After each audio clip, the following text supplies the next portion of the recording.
Sintonizan Radio de la Paz, www.radiodelapaz.org. Ondas Peregrinas.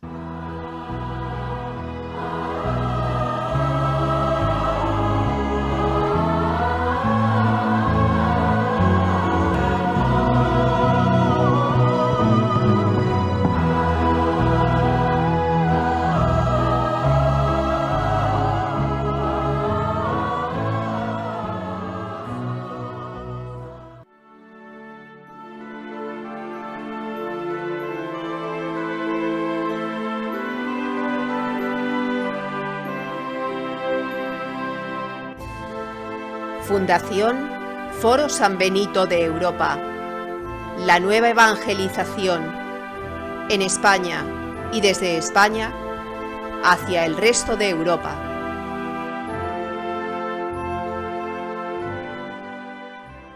Amigos oyentes de Radio de la Paz, les vamos a ofrecer la conferencia San Bernardo de Claraval y el Císter, impartida por el padre Santiago Cantera Montenegro, prior de la Abadía de la Santa Cruz del Valle de los Caídos, conferencia que se celebró desde el aula magna de la Hospedería de la Santa Cruz del Valle de los Caídos, dentro del primer Congreso Internacional El Monacato Benedictino y la Cristianización de Europa, que se celebró el pasado 12 de julio del año 2014.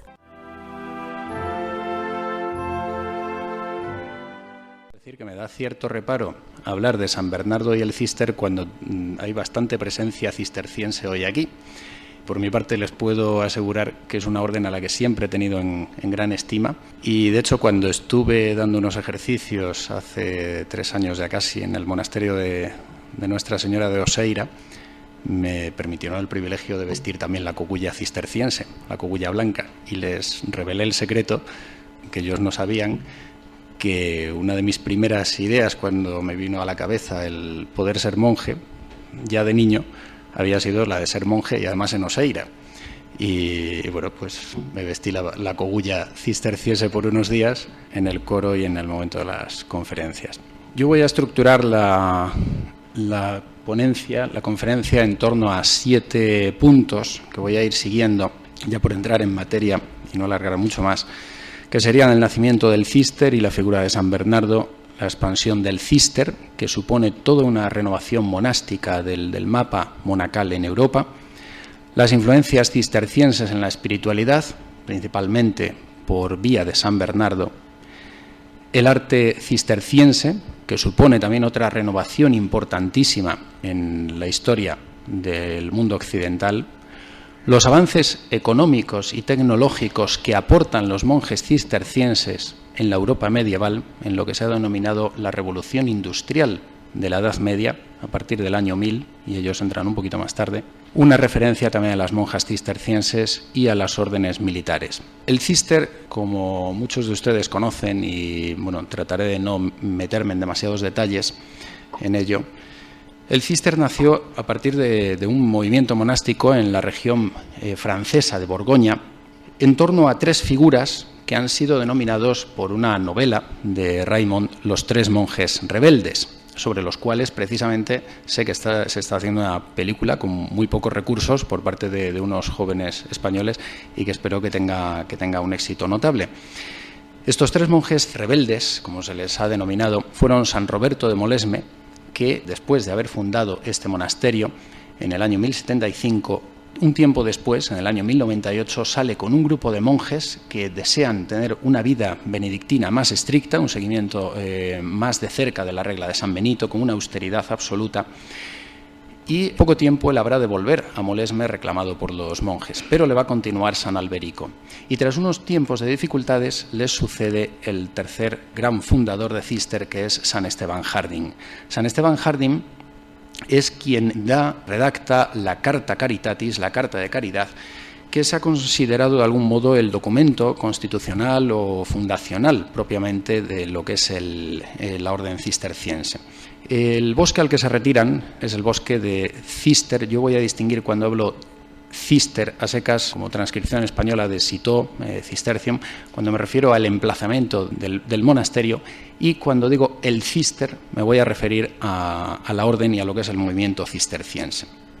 Allí, según algunas crónicas, algunas historias antiguas, había muchas veces la impresión de que en la época de estos 3 primeros abades se había producido una situación muy difícil, que ciertamente se produjo con los 2 primeros abades, y que cuando en el año 1112 o 1113 San Bernardo arriba allí con otros 30 compañeros, varios de ellos familiares y otros amigos, hizo que aquello se levantase. En gran medida esto es cierto, pero no es toda la verdad. Ya con San Esteban Harding, estos inicios cistercienses habían conocido un crecimiento incuestionable en cuanto a número de fundaciones, y algunas de ellas las va a protagonizar efectivamente el propio San Bernardo. El modelo de vida que seguían estos monjes cistercienses era un deseo de vivir una observancia lo más estricta posible de la regla de San Benito, incluso alejándose en algunos puntos, en algún momento inicial, a lo que podían ser las prescripciones de la regla, y acercándose más casi a la vivencia de los antiguos padres del desierto, los antiguos monjes de la Tebaida egipcia. Querían evitar, ante todo, convertirse en monjes con importantes rentas, dependientes de los señores feudales, acentuar el espíritu de pobreza, restablecer de una manera fundamental el valor del trabajo manual y fomentar una vida de austeridad, de silencio, acentuando la vida de comunidad. Había habido varios movimientos de reforma monástica en estos momentos también que acentuaban algunos de estos aspectos, pero con una tendencia eremítica, como podía ser la Cartuja o la Camaldura. Sin embargo, los primeros cistercienses lo que desean es acentuar el carácter cenobítico, el carácter de vida comunitaria propio de la regla de San Benito. Y pronto se constituye lo que es la orden cisterciense, que en su funcionamiento se va a distinguir en gran medida del centralismo propio de la otra gran orden benedictina del momento, la orden de Cluny, los cluniacenses. Los monasterios cistercienses van a tener una autonomía, aunque también estarán en relación con el capítulo general o reunión periódica de los abades en la casa madre de Citeaux de Cister.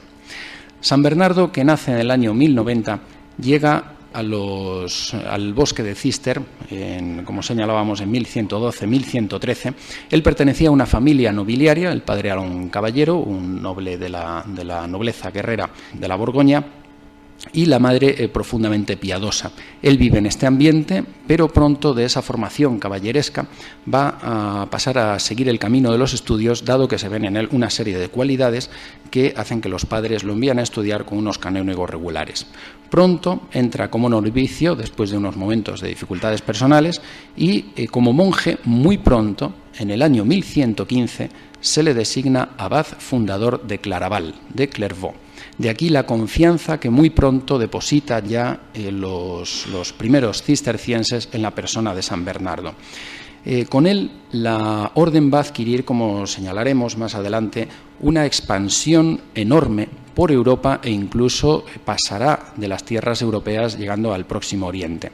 A él se le va a llamar muy pronto para ser el consejero de reyes, el consejero de algunos nobles destacados, como defensor de la fe frente a los herejes, como defensor de la unidad de la Iglesia frente también al cisma, el llamado cisma de Anacleto, un conflicto entre el antipapa Anacleto II e Inocencio II. Se le llama también para pacificar los conflictos que surgen entre ciudades-estado en Italia, entre algunos reyes, entre señores feudales.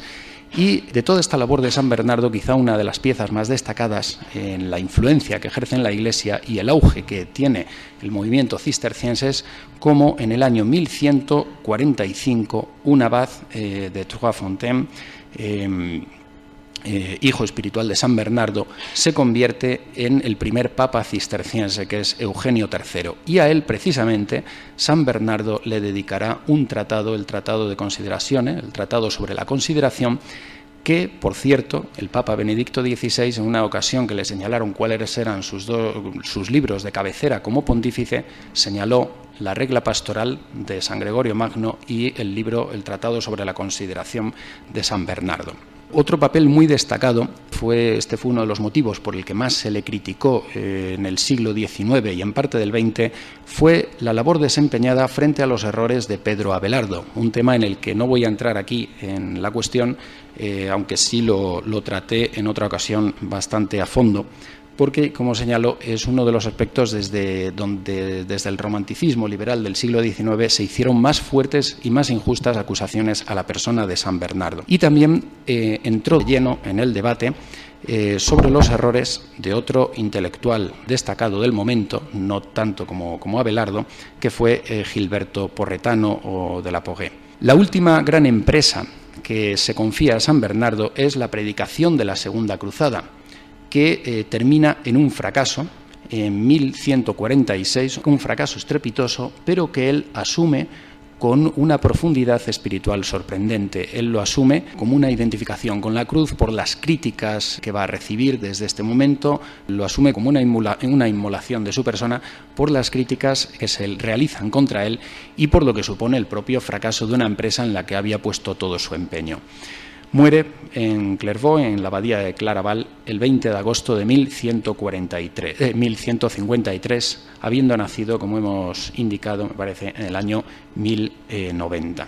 La expansión del Císter es uno de los fenómenos que más llama la atención de la plena Edad Media en los siglos XII y XIII, fundamentalmente el siglo XII. En el siglo XII, con la irrupción del fenómeno cisterciense y, sobre todo, la parte tan fundamental que tiene en ello San Bernardo, pero ya previamente también San Esteban Harding, se puede decir que se renueva el panorama monástico de Europa. Aquí tienen dividido por obediencias las 5 casas madre, la casa madre primera, la de Citeaux, la de Cister, y luego las otras 4 que derivan de ella, La Ferté, Pontigny, Clairvaux o Claraval y Morimond o Morimundo, desde las cuales van a nacer el resto de abadías que se van afiliando a ellas. Este es un sistema clásico cisterciense, el sistema de filiación de unas abadías respecto de otras y en concreto de estas 5. Pueden observar que el mapa monástico europeo se llena de abadías cistercienses e incluso, como señalaba, se da el salto también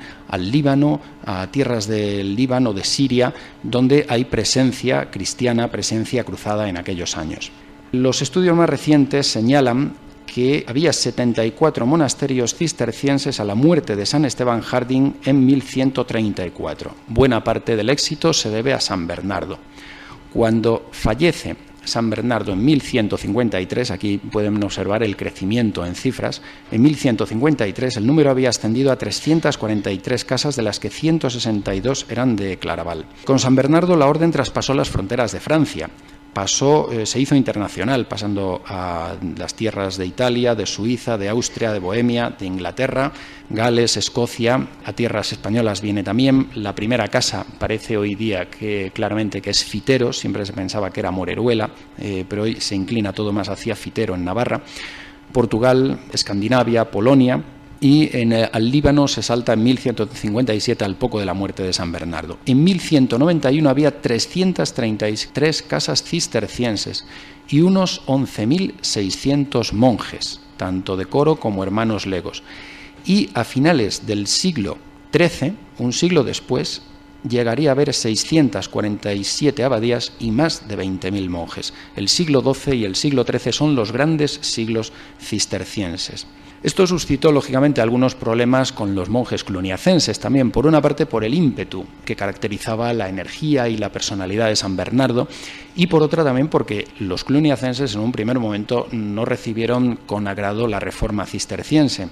Algunas de estas tensiones se fueron superando bastante pronto. Eran tensiones evidentemente nacidas del paso de monjes de una orden a otra y del reclutamiento de las vocaciones, pero en gran medida se fue solventando por la amistad surgida entre San Bernardo y Guillermo de Saint-Thierry o Guillermo de San Teodorico, que finalmente acabó siendo cisterciense, primero había sido cluniacense, y la amistad también con Pedro el Venerable, el gran abad de Cluny de la época.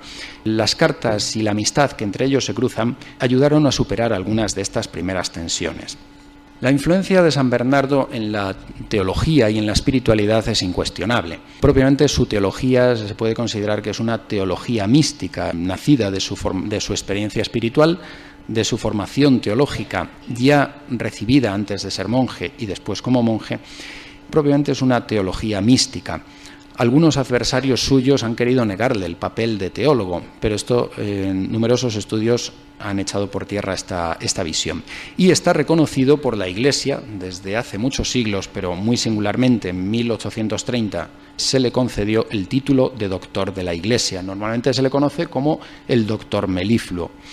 Etienne Gilson, Paul Vignon, el padre Fuentes Crespo, los padres Leclerc, Merton, Ludi o filósofos como José Miguel Gambra han destacado los valores intelectuales de San Bernardo en el campo, por supuesto, de la teología, de la espiritualidad y también en el de la filosofía, donde el debate con Pedro Abelardo suscitó que muchas de las críticas hicieran verle como un burdo rústico, inculto, ignorante, representante de una mística antigua pasada de moda frente a la filosofía nueva que aportaba Pedro Abelardo.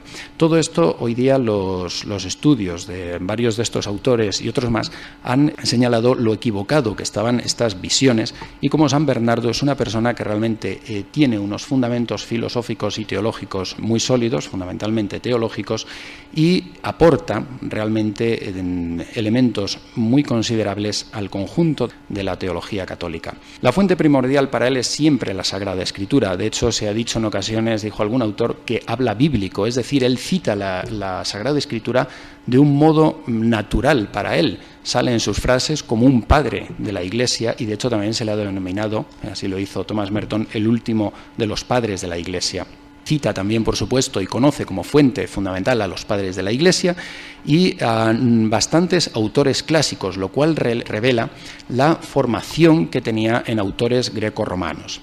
Su espiritualidad es esencialmente monástica, de raíz benedictina, nacida de la lección divina, del contacto con los textos sagrados, también en la oración litúrgica. Es una teología que tiende en gran medida al aspecto afectivo y al valor del sentimiento sin caer en el sentimentalismo, y todo esto, por ejemplo, lo refleja cuando habla con gran belleza de los 3 besos a Cristo. Fundamentalmente, quizá para seguir esta teología mística de San Bernardo, serían el Tratado del Amor a Dios y los sermones sobre el Cantar de los Cantares. Voy a ir resumiendo algunos de los aspectos por no alargarme en exceso, pero sí quizá hay que señalar en él lo que se ha llamado el socratismo cristiano, es decir, él parte de la realidad de que el hombre debe conocerse a sí mismo para desde ahí poder llegar a Dios. La realidad del hombre, caído por el pecado, en la visión de San Bernardo, es que ha entrado en lo que denomina en la región de la desemejanza, es decir, el hombre ha perdido la semejanza originaria con que Dios lo había hecho respecto de sí mismo. Y ahora se trata, con la ayuda de la gracia, de restaurar al hombre. Esta visión, que es puramente monástica, en realidad se debe realizar, es lo que San Bernardo propone para el monje. Prácticamente, de todas formas, abordó casi todos los temas de la teología, es decir, no solo esta teología mística, estos aspectos de la unión con Dios, sino todos los aspectos propiamente de la teología, como se ve, por ejemplo, en el Tratado sobre la Consideración. Junto con San Bernardo habría que destacar una serie de autores que simplemente los voy a citar, sobre todo lo que son los denominados padres cistercienses del siglo XII, todos ellos, o prácticamente todos ellos, reconocidos como santos o beatos. Guillermo de San Teodorico, San Elredo de Rival, uno de los abades ingleses cistercienses a los que San Bernardo tuvo mayor estima y también era mutuo, Guerrico de Igny, San Amadeo de Lausana, Isaac de Estela, Balduino de Ford o de Canterbury, y entre los benedictinos y los cistercienses a veces nos hemos disputado también a las grandes místicas, algunas de las grandes místicas alemanas, sobre todo a Santa Gertrudis. Desde luego, aun en el caso de que pudiera ser benedictina, que no está del todo claro si pudo ser negra o blanca, lo que es indudable es que tiene Santa Gertrudis una impronta de la espiritualidad cisterciense incuestionable y la influencia incuestionable del propio San Bernardo. La espiritualidad cisterciense y muy especialmente San Bernardo influyeron en toda la renovación espiritual de la plena Edad Media y que llevaba hacia lo que en gran medida fue el fenómeno de la renovación espiritual del siglo XIII y el fenómeno del franciscanismo. Esto ha habido autores que lo han negado o han querido rebajar el papel de San Bernardo y la influencia que pudo ejercer, sobre todo en lo que es la espiritualidad cristológica y la espiritualidad mariana. Hoy día, sin embargo, los estudios más recientes reflejan que efectivamente San Bernardo sí ejerce una influencia poderosa en la devoción a la humanidad de Cristo y en la devoción a la Santísima Virgen. Aunque no haya a veces gran abundancia de pasajes, estos son muy significativos entre sus textos y sobre todo en el caso de la Virgen María es indudable también. Con respecto a la humanidad de Cristo, por ejemplo, tiene pasajes en los que muestra una gran ternura hacia la infancia o de compasión hacia los padecimientos redentores. Por ejemplo, por citar alguno, al hablar de los besos que daría la Santísima Virgen al niño Jesús, dice: «Qué besos tan sabrosos le estampaba con sus labios al mamar y cuando la madre le acariciaba en su seno virginal». O en los sermones en alabanza de la Virgen Madre, ella acariciaba el cuerpecito del Hijo de Dios en su amoroso regazo y cuando se iba formando en su vientre. Ahí tienes a María estrechando en sus entrañas a Jesús. También en estos aspectos devocionales a la humanidad de Cristo tiene unos pasajes notablemente devotos hacia el nombre de Jesús. Y en cuanto a la pasión, también, como hemos señalado, tiene algunos textos en los que mueve al fiel a acercarse, a tener una compasión con Cristo, a padecer en su pasión auténticamente y compadecerse de los sufrimientos de Cristo en la pasión. Se le ha denominado el citarista de María, el cantor de la Virgen. El padre Manuel Garrido, monje de esta abadía, fallecido hace casi un año, resaltaba también muchas veces el valor de San Bernardo. Decía: durante siglos nadie ha discutido la primacía de San Bernardo en lo referente a la devoción a la Madre de Dios, y pese a estudios que lo negaban, el padre Garrido lo reafirmaba. Decía que, entre otros aspectos, con respecto a la mediación mariana, su papel fue fundamental. Él escribió 4 homilías en alabanza de la Virgen Madre, por pura devoción, no para ser predicadas, y fue una de las obras que mayor difusión tuvo ya en vida de San Bernardo y al poco de morir. El capítulo 10 del libro quinto del Tratado sobre la Consideración también está dedicado a la Virgen María. 20 sermones y 3 cartas son el conjunto dedicado a la Santísima Virgen. Es un conjunto, aunque no sea demasiado grueso, dentro de toda la obra de San Bernardo, no es pequeño y sobre todo hay que tener en cuenta que realmente influyó mucho. Hay palabras suyas evidencian la devoción y cómo pudo influir en la devoción mariana. No hay cosa que tanto me agrade y me aterre, en el sentido de un respeto, de un temor filial, no el servil, como hablar de la gloria de la Virgen María. Todos le profesan una gran devoción, la ensalzan y la reverencian porque se lo merece. Pero cuando intentamos decir algo de ella, sentimos que resulta inefable, y lo poco que decimos no agrada, ni gusta, ni satisface. Entre sus textos destacan algunos relativos sobre todo a ensalzar su virginidad, su maternidad divina, su valor de mediadora o medianera universal, como dechado de virtudes, como modelo de santidad. La denomina en muchas ocasiones el acueducto por el que se derraman las divinas gracias sobre los hombres. La destaca como la mujer bendita entre todas las mujeres y la nueva Eva, según la tradición patrística. Y en este aspecto el padre Jean Leclerc destacó cómo todo esto rebate las opiniones que le acusaban de misoginia. Al referirse a la encarnación y a la pasión, destaca también la cooperación esencial de María en la obra de la redención. Y el tema más debatido, sin duda, ha sido su postura ante la Inmaculada Concepción. San Bernardo la llama Inmaculada en cuanto a pureza total, a santidad total, y él escribió una carta a los canónigos de Lyon criticando el que habían instaurado por su cuenta, sin permiso de Roma, una fiesta dedicada a la Concepción de la Virgen. De ahí que se hayan emitido críticas contra él como que era opuesto a la Inmaculada Concepción de la Virgen María. Hay que tener en cuenta que en aquel momento era una opinión piadosa que estaba a debate, es decir, no era dogma de la Iglesia Católica, no lo fue hasta el año 1854. Pero además varios teólogos y estudiosos también de la propia figura de San Bernardo, entre ellos el padre Ludi, cisterciense irlandés, lo que han señalado es que San Bernardo realmente lo que criticaba era el festejar la celebración de la Concepción en sentido activo, el acto físico de la generación, no en sentido pasivo, la unión de alma y cuerpo, y que en este sentido estaría en consonancia con lo que luego el Papa Pío IX definió como dogma de la Inmaculada Concepción. Por otra parte, en cambio, la defensa bernardiana de la asunción de la Santísima Virgen a los cielos, cuando tampoco era un dogma, no lo ha sido hasta 1950, en este aspecto es indudable. Uno de los textos más bellos, aparte también del texto en el que está hablando de la anunciación del ángel a la Virgen y la encarnación, en el que está pidiendo a la Virgen y crea una expectación con un arte literario que en él es sobresaliente, manejaba el latín de maravilla y literariamente con toda maestría, está invitando, pidiendo a la Virgen y crea expectación en el fiel para que dé el sí al ángel, porque toda la humanidad está pendiente y toda la creación está pendiente de ese sí de la Virgen hasta que finalmente lo da y parece como que todo se descansa y todo se relaja. Otro de los textos más bellos es en el que la invoca como estrella del mar en alusión a su nombre y está señalando al fiel que en los momentos de duda, en los momentos de tribulación, en los momentos de tentación, que invoque a la Virgen. Mira a la estrella, invoca a María. Hay que tener en cuenta que también los otros autores cistercienses que hemos señalado fueron grandes devotos de la Santísima Virgen y que los monasterios cistercienses, desde los inicios, se dedicaron siempre, casi en exclusiva, a la Santísima Virgen. También en la devoción a San José influyó notablemente, por referirnos a cómo son aspectos relativos a la devoción mariana y a la devoción a la humanidad de Cristo. Otro tema en el que la influencia cisterciense es notoria es su influencia en el arte.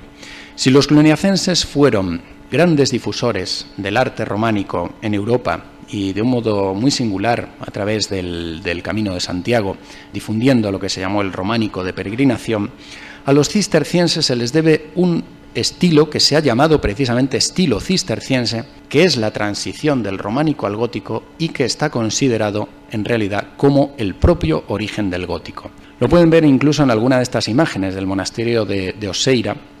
En la parte de la izquierda ven arcos puramente románicos. El de la izquierda del todo incluso comienza a apuntar un poco ya, y en la nave de la iglesia ven ya lo que es el arco ojival o apuntado, el primer arco ojival o apuntado, y la bóveda de cañón apuntado, que es una prolongación. Todavía no es la bóveda de crucería pura del gótico, es todavía una bóveda más propia del románico, pero que ya en su arco está apuntando a lo que es el gótico. Esta es una bóveda propiamente cisterciense. San Bernardo animó a sus monjes en todo lo que es la orientación hacia el arte, a la austeridad, en la decoración de las iglesias y monasterios cistercienses, sobre todo en la apología dirigida al abad Guillermo de San Teodorico de Saint-Thierry. Lo hizo frente a la suntuosidad cluniacense, olvidando a veces también un aspecto que era cierto, que es que los cluniacenses buena parte de las rentas que recibían las destinaban a obras de caridad, a obras sociales. Pero en su apasionamiento, San Bernardo lo que quiere sobre todo es conseguir que los cistercienses se aparten de cualquier suntuosidad en el arte, en las imágenes, en las iglesias, en sus monasterios. En el sermón sobre el Cantar de los Cantares, en los sermones sobre el Cantar de los Cantares, también da algunas pautas relativas al arte, sobre todo desde un punto de vista más místico. Hay estudios muy notorios, los de Tobin, Hofgaard, George Devine, desde diversas perspectivas acerca del arte cisterciense y la influencia de San Bernardo en el arte. No voy a entrar ahora en ellos y en sus teorías por no alargarnos. No es enemigo de las imágenes, como a veces se ha dicho. Lo que sí reclama en ellas es que se utilicen con moderación, pueden suscitar la devoción del fiel, pero que sean discretas y sencillas para que no distraigan la atención del fiel. Las iglesias y monasterios del Cister, como he señalado, aparte de iniciar esta tendencia al arco ojival o apuntado y a la primera bóveda de cañón apuntada, tienden también con el tiempo a la aparición de las primeras bóvedas de crucería, como pueden ver, por ejemplo, en la nave lateral de Pontigny a la izquierda, de la abadía de Pontigny. Y la introducción, como lo ven en el centro, del rosetón para la entrada de luz en alusión a la rosa mística, a la Santísima Virgen. La luz es fundamental también para los cistercienses, y San Bernardo y los primeros cistercienses exhortan no al uso de vidrieras de colores, sino, como sería típico luego del gótico clásico, sino a la luz blanca. Y el monasterio cisterciense, siguiendo las pautas de monasterios anteriores, tiene algunas innovaciones. En torno al claustro, por supuesto, se articula todo el conjunto monasterial, todo el conjunto monacal, pero quizá uno de los aspectos más notables es que va a haber una parte dedicada a los monjes de coro, a los padres, y otra a los hermanos legos, a los hermanos conversos, de los que luego hablaremos también en cuanto a sus funciones de cara al trabajo manual. Fundamentalmente eran quienes ellos se encargaban de las labores de sostenimiento económico de la abadía, de los trabajos físicos. Quizá uno de los aspectos que resaltan la capacidad de los cistercienses antiguos para las realizaciones arquitectónicas son algunas relacionadas con el sonido y la acústica en las iglesias. Ellos, y además esto revela también el conocimiento que tenían de técnicas clásicas de origen grecorromano, como es el de las ánforas de Vitruvio.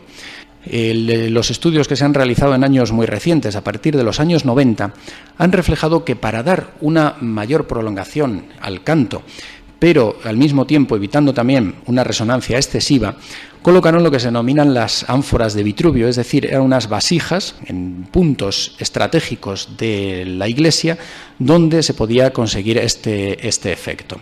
San Bernardo exhortaba a los monjes a cantar con reverencia y gozo, sin escatimar la voz, ni con voz afeminada, nasal y gangosa, apocada o retumbante, sino virilmente, con sonoridad y amor, teniendo en cuenta algo que es típico de toda la tradición monástica, que en el coro los monjes están cantando para Dios y en la presencia de los ángeles, unidos en la alabanza a los celestiales cantores, como conciudadanos de los consagrados y familia de Dios, salmodiad sabiamente, como un manjar para la boca, así de sabroso es el salmo para el corazón. Y vamos a pasar a otro aspecto, que son las influencias cistercienses en la economía y en toda una serie de avances tecnológicos. Algunos de ellos no son innovaciones cistercienses, pero ellos sí van a ser grandes difusores de algunos de estos avances. Jean Gimpel, un medievalista del siglo XX, publicó una obra ya hace bastantes años, en los años 70, con traducción al español, que es La Revolución Industrial de la Edad Media, resaltando los avances tecnológicos que habían existido realmente en esta época, que normalmente ha sido tan denostada como es la Edad Media. Se consideraba que era una época de atraso científico, de atraso cultural, de atraso tecnológico, y él destaca cómo a partir del año 1000 se produce una serie de innovaciones muy importantes que van a mover todo el aspecto demográfico a partir de una renovación económica tanto en la agricultura como del desarrollo del comercio en las ciudades y lo que es la renovación de la vida urbana. Quizá el primer aspecto que llama la atención es la relación de los cistercienses con el agua. Existió una relación estrecha. Las abadías se situaban normalmente o siempre buscando valles que estuvieran bien regados, y el agua va a tener tanto un elemento espiritual como un elemento, por supuesto, de aprovechamiento material. Existe una cita antigua que habla de los gustos de los grandes fundadores medievales por unos emplazamientos determinados. Bernardus Valles, a Bernardo le asignan los valles, él busca los valles, amaba los valles. Bernardus Valles, colles o montes, Benedictus amabat, Ópida, o vicos Franciscus, magnas urbes o civitates Dominicus.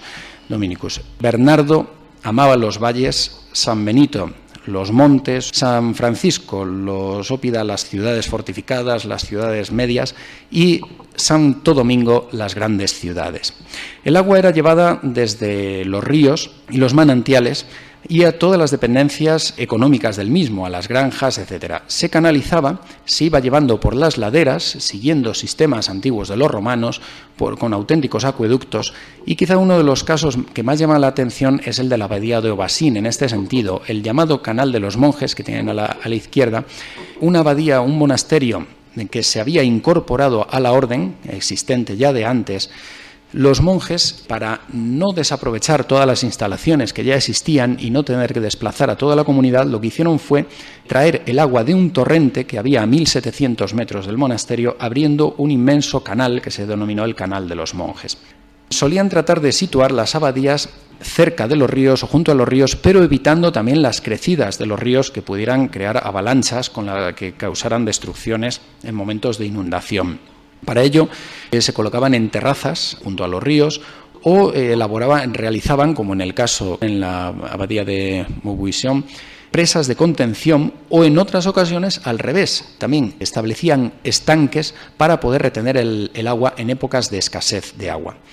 Hay un pasaje que es una preciosidad sobre la presencia del agua en Claraval, escrito por uno de los primitivos cistercienses de esta abadía. Y dice así, se lo voy a resumir un poco: un brazo de río que atraviesa los numerosos talleres de la abadía recibe bendiciones en todas partes por lo útil que resulta. El río empieza por lanzarse con ímpetu en el molino, donde se afana mucho y se remueve, tanto para triturar el trigo bajo el peso de las muelas como para agitar la criba hasta separar la harina del salvado. Y ya llega al edificio inmediato, donde llena la caldera y se entrega al fuego, que lo hace hervir para preparar la cerveza de los monjes cuando las vendimias han sido malas. El río no se da por satisfecho. Los batanes colocados cerca del molino lo llaman a su vez. Estaba preparando el alimento de los monjes, pero ahora piensa en vestirlos. No se niega a nada de cuanto se le pide, y levanta o baja alternativamente esos martillos pesados, esos mazos, esos pies de madera, ahorrando así a los hermanos grandes fatigas. ¿Cuántos caballos se extenuarían y cuántos hombres agotarían la fuerza de sus brazos en los trabajos que hace por nosotros el río generoso, al que debemos nuestra ropa y nuestro alimento? Cuando ha hecho girar con un movimiento acelerado tantas ruedas veloces, sale echando espuma. Se diría que está exhausto. Al salir entra en la curtiduría, donde prepara el cuero necesario para el calzado de los hermanos. Después se divide en una gran cantidad de pequeños brazos para visitar los diferentes servicios, buscando por todas partes diligentemente a cuantos precisan de su asistencia, no privándoles jamás de su ayuda, ya se trate de cocer, tamizar, moler, regar, lavar o triturar. Finalmente completa su obra llevándose las inmundicias y dejándolo todo limpio. Es decir, presenta al río como un ser vivo que está ayudando a los monjes y haciendo posible la vida en el monasterio. Los monjes cistercienses condujeron, como se ha podido comprobar en las excavaciones que se han hecho en muchos de ellos, habitados hoy día o sin habitar, condujeron mediante todo un sistema de canalizaciones, muchas veces de inspiración romana, tuberías de piedra, el agua a las cocinas, a la fuente del claustro y, por su parte, también por vía subterránea, extraían todo mediante un sistema de cloacas que muchas veces no deja de llamar la atención. Por supuesto, utilizaban el agua de los ríos, represándola para establecer pesquerías. Hay que tener en cuenta la abstinencia perpetua de carne de cuadrúpedo, que ellos observan estrictamente, que establecía la regla de San Benito, y lo tienen que suplir, entre otros aspectos, con la pesca. Pues represan los ríos para pesquerías o en todos los monasterios, sino también se establecen viveros con un maestro de los peces encargado de ellos. Algunos de los casos más destacados son quizá el de la abadía de Valsassem, en el Alto Palatinado, que llegó a tener cerca de 200 viveros. Y, por supuesto, nos hemos referido a ellos, todo el conjunto de los molinos. Los molinos de agua y de viento, con las innovaciones tecnológicas que aportan, fueron muy difundidos por los monjes cistercienses, mejorando la agricultura y la vida en el campo. Con ello pudieron sustituir también buena parte del trabajo físico que se llevaba por el trabajo de estos molinos y evitaban ser dependientes de los molinos de los señores feudales. Tuvieron tanto molinos harineros, las que en la Castilla medieval se denominan acenias, tuvieron batanes, molinos de paños y textiles, los molinos también, que en Castilla también se conocían como martinetes, los molinos siderúrgicos, metalúrgicos. Quizá uno de los mejor conocidos es el de la fragua de Fontenay, donde con un salto de agua de 2,60 metros se movía todo el sistema que hacía posible el funcionamiento de esta fragua para el metal. Las almazaras aceiteras y en algunos monasterios la molienda desde luego se convirtió en la actividad principal. Poblet llegó a tener todos los molinos del Alto Francolí. También en ocasiones esto traía tensiones con la población campesina. El trabajo fue encomendado desde un primer momento fundamentalmente a los hermanos legos o conversos, existentes también en otras órdenes de un modo muy importante, como por ejemplo en la Cartuja. La orden cisterciense nació en un momento de plena renovación y mejora de la economía, y en gran medida lo protagonizaron y lo impulsaron gracias a los hermanos conversos. Ellos estaban estimulados por la vocación a trabajar, resultaban obedientes, organizados, y una perfecta planificación del trabajo hizo que las granjas cistercienses fueran totalmente exitosas en la época. Estaban al frente de un encargado, el granjero, y por encima de él estaba también el cillerero, el mayordomo del monasterio, y el maestro de conversos, que se encargaba sobre todo de su dirección espiritual. Además de los hermanos conversos, también trabajaban los denominados mercenari o mercenari, mano de obra asalariada, y los denominados familiares o criados del monasterio, personas que trabajaban para el monasterio y lo que pedían a cambio únicamente era el sustento y una especie de seguro vitalicio. Las granjas llegaron a ser en muchas ocasiones de gran extensión, varía según los monasterios, y todas ellas contribuían al sustento del propio monasterio. Por ejemplo, hay casos que llegaron en Gales hasta 4.500 hectáreas, y la abadía de Poblet, por destacar un caso en España, en Cataluña, ejerció un papel fundamental en la repoblación de las tierras catalanas recién reconquistadas mediante sus granjas. En 1276 sumaban unas 25.000 hectáreas, además de 29 villas, 38 despoblados y otras adquisiciones diversas. Y algo semejante puede decirse con respecto al este del Elba para lo que se ha llamado la marcha alemana hacia el este. El poblamiento de nuevas tierras fue paralelo a su puesta en cultivo, una labor enormemente importante de los monjes cistercienses. Fue también la roturación de campos, la puesta en cultivo de tierras, la desecación de zonas pantanosas, que además en ellas se difundían enfermedades contagiosas. Algunos de los casos más destacados tuvieron lugar en las dunas de Flandes, donde la abadía de Lesdin transformó 11.000 hectáreas de terreno hostil en terreno cultivable.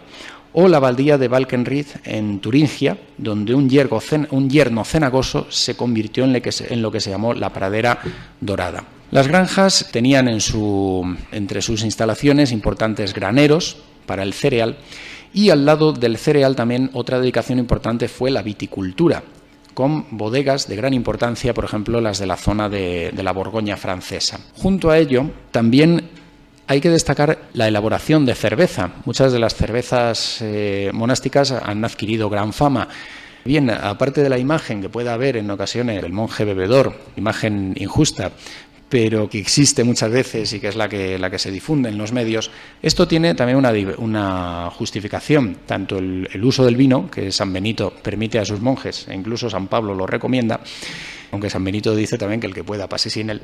El uso del vino y de la cerveza hay que tener en cuenta que son dos alimentos casi indispensables en la dieta medieval.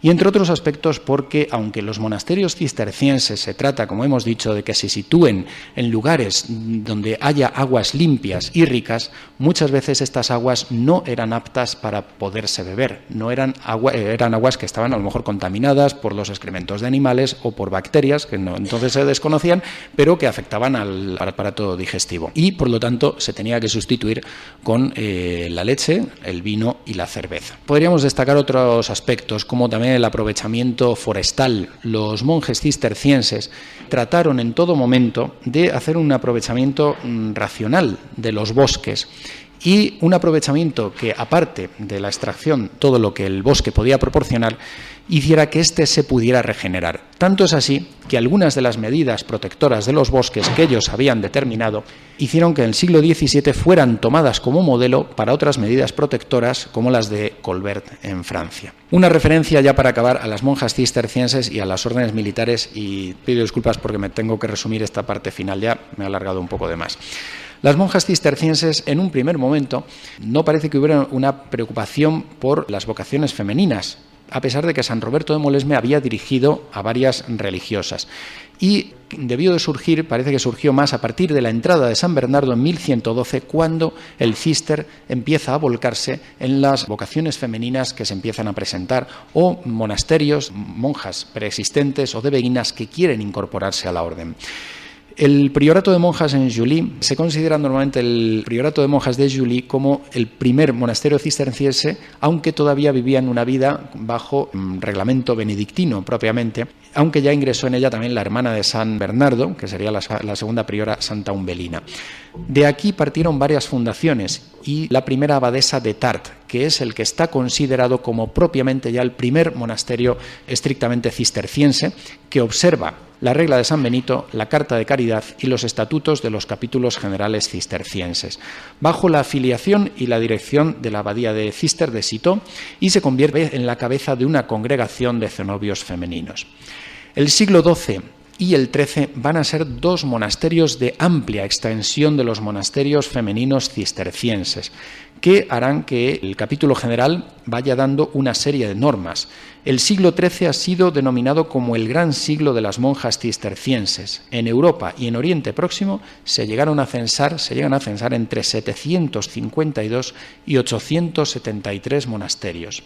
Algunos son nuevas fundaciones y otros en ocasiones son más bien incorporaciones, como decía, de monasterios femeninos preexistentes o casas de beguinas, de mujeres religiosas que realizaban vida en común y que se incorporan ahora a la vida cisterciense. Y para concluir, una referencia que voy a limitar ya lo más posible a la influencia de San Bernardo y del Cister en el nacimiento de casi todas, no de todas, pero sí de casi todas las órdenes militares en la plena Edad Media. San Bernardo, a petición de Hugo de Payens, el fundador de la Orden del Templo de Jerusalén, digo templo porque a veces se dice el temple, pero realmente es un galicismo cuando se utiliza este término en español. Como señalaba mi director de tesis, Miguel Ángel Ladero, realmente en español sería la Orden del Templo, más que del Temple, aunque es como se les suele conocer, o templarios. El fundador conoció unos momentos dificultosos en su nacimiento y pidió, había nacido en Jerusalén, para asistir a peregrinos que llegaban allí y protegerlos también de saqueos musulmanes. Pide la colaboración de San Bernardo, pide la aprobación pontificia, pide que algunos eclesiásticos destacados den su parecer sobre este fenómeno nuevo de unos monjes soldado. Y aquí es donde va a encontrar el apoyo esencial de San Bernardo, que aparte de influir en el concilio de Troyes de 1127, en el que se aprueba el nacimiento de esta nueva orden, de este movimiento de los llamados pobres caballeros de Cristo o pobres caballeros del templo. Además, San Bernardo va a escribir un libro, un pequeño libro, el de Laude Novae Militiae, en alabanza de la nueva milicia, que va a ser el gran impulso para los templarios y para las órdenes militares de filiación cisterciense que van a nacer después. La nobleza francesa y europea tenía sus reticencias a esta idea de ser caballero y además hacerse monje. San Bernardo apoya esta visión como una vocación concedida por Dios. Si al monje lo concibe como soldado de Cristo, al monje soldado templario lo concibe plenamente como soldado de Cristo, y va a proponer además frente a la milicia secular, a la milicia temporal, a una milicia que estaba más volcada en afanes personales, en ambiciones, en avaricia, en vanagloria, va a proponer esta nueva caballería cristiana dentro de todo un conjunto que ya venía de siglos atrás de cristianizar la actividad guerrera, de darle unas pautas éticas pacificadoras y orientarlas hacia lo que podían ser unos enemigos comunes.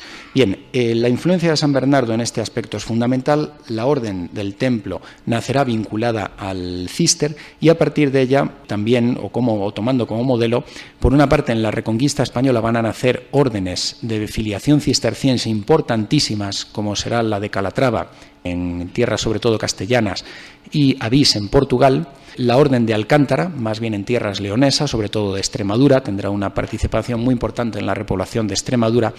La Orden de Montesa, que será para acoger a los monjes soldados, a los caballeros templarios después de la disolución de la Orden del Templo. Y la Orden del Cristo, también sucede lo mismo en Portugal. La Orden de Avís en Portugal señalaba, o la Orden Teutónica en Alemania, que va a tener una participación muy importante en lo que es también la expansión alemana hacia el este. No me alargo más, siento que ya me he extendido, de hecho, más de lo debido, y espero no haberles aburrido en exceso.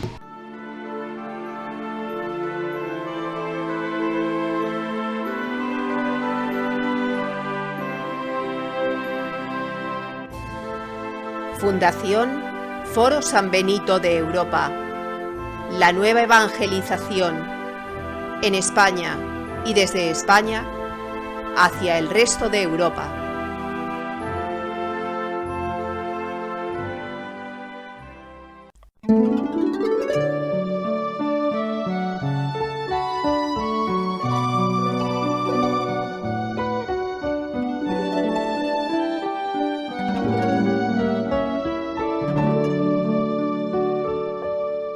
Sintonizan Radio de la Paz, www.radiodelapaz.org.